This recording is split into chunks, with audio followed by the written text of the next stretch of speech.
Hello everybody. For all those of you who don't already know me, my name is David Pratt and I am a book author.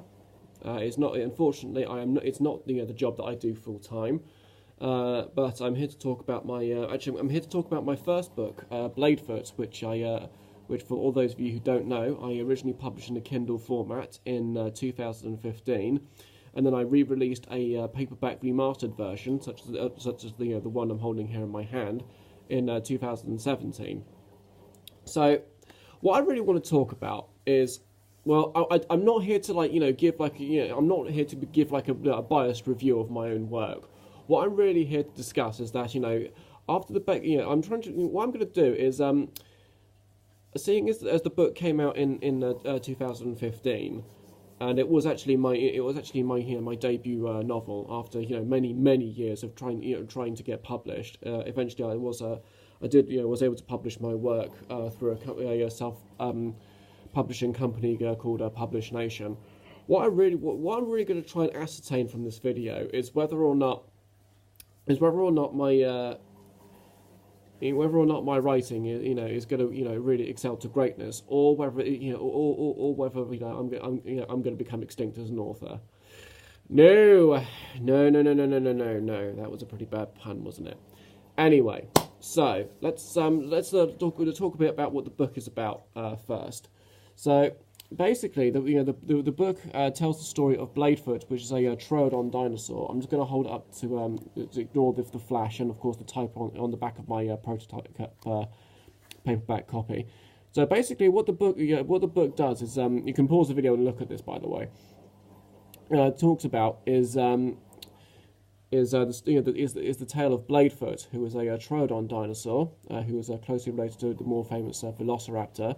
And the story is set 65 million years ago in what is now Alberta in Canada, in the late Cretaceous period, literally at the very end of the Age of Dinosaurs. So I'm not going to go too much into the story itself because you've just seen it on the back of the book anyway. If you wanted to pause it and read it, and plus I will put a book description and all the relevant links in the video's description anyway, so you can have a good look at that. So I'm not going to go too much into that. So, okay. Well, first I'm going to be a bit. I'm going to be a bit critical of my own work. Now, some authors, they don't like to have their they don't like to have their own books criticised, which I can kind of understand to a certain extent. But constructive criticism, is most of the time relatively healthy because it helps you as they say, improve your skills as an author, and it also gives the sense that you want actually listening to critics and reviewers and fan base, because I do have a very few fans, and listening to what they want and what they want to see in either a prequel or a sequel, or even any other unrelated works that you're planning on doing in the future. So I'm going to talk about the first thing I'm going to get out of the way is the issues that Bladefoot did have. Now, something that I did see a lot of on online reviews on Amazon. I mean, most of them were for actually 5-star reviews. I mean, the least review, the lowest review I've ever had was about a 3-star review. I believe it was. So a lot of people talked about the spelling and the grammar issues in this book. Now, now considering, as you can tell from my accent, I am British, and of course, British grammar is very different to American grammar. Unfortunately, what happened was that many American viewers didn't really understand this. So, of course, some words are going to be spelt or pronounced differently to what an Americanized English grammar is, because just because of the key differences that I explained. Now, originally when I did write Bladefoot, I did write it on one of my older laptop novels, laptop models even. Sorry, excuse that. So where the spelling and grammar checker might not have been as advanced as some of the other word programs that were out at the time.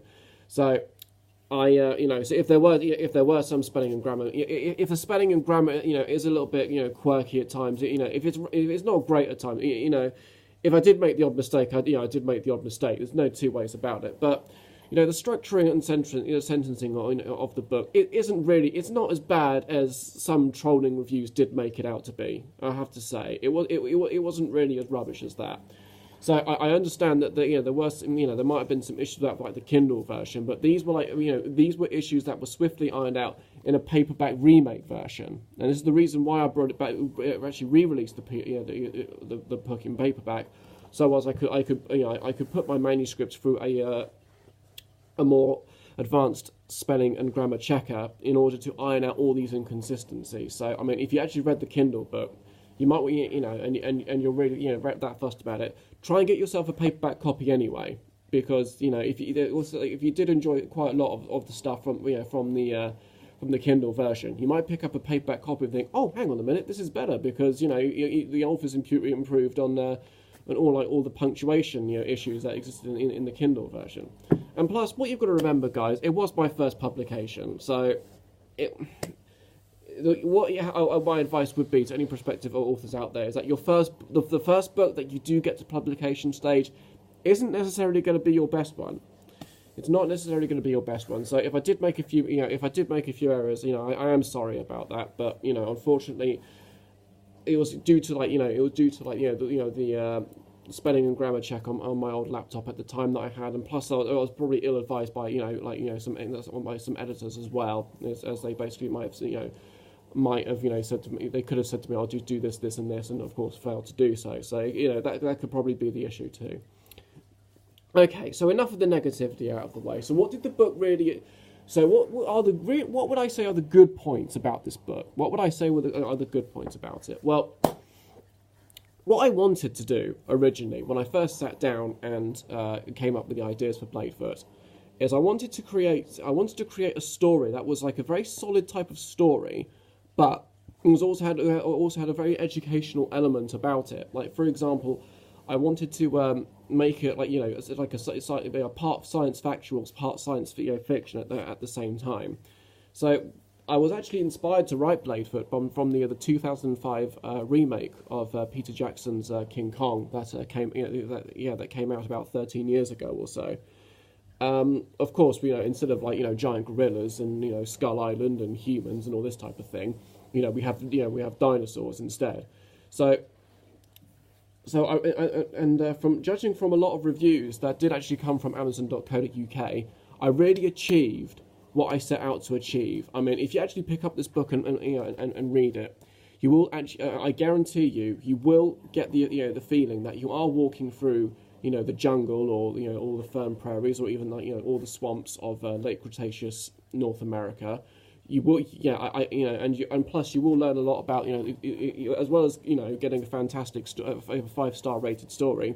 You will also the book also teaches you a lot about of course many of the dinosaurs that feature within the novel, and of course a lot of the other prehistoric creatures that are around at that time.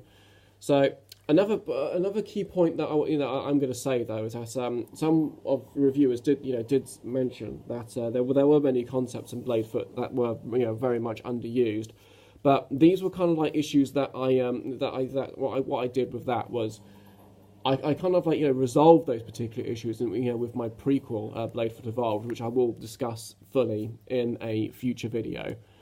So now, there was a lot of controversy when the book was released, when Bladefoot was first released. It was actually released just after the first Jurassic World movie came out. Now, there was, I don't know if you guys remember, but there was a lot of controversy in Jurassic World where the dinosaurs weren't feathered. Well, as you can see from my book's cover, there is no, what I did with the dinosaurs and with Bladefoot. I mean, as you can see, the main character has got feathers on. Just like it's been depicted by modern day science and paleontology, I should say, is that the book has been meticulously researched down to the last detail. And if you were to pick up a copy and read this, you would genuinely see that. Okay, yeah, fine. I do appreciate the fact that some scientific theories have changed, ever since the book came out, but what you have to remember is that new theories are coming out about dinosaurs every several weeks. So it was a little bit difficult for me to to try and keep up with everything. So what I've also done is that as well as doing a main story from start to finish, I've also put in an appendix section. So this is the first appendix section. I hope you can see that. So the first appendix, describes, it goes on for like a few pages, and I'm not going to show you the ending, excuse me. Big spoiler alert there. What it does is and talk about some of the theories and science that went behind Bladefoot. And there's another appendix that I've also done is let's have a look, ski. Sorry, just bear with me for a moment.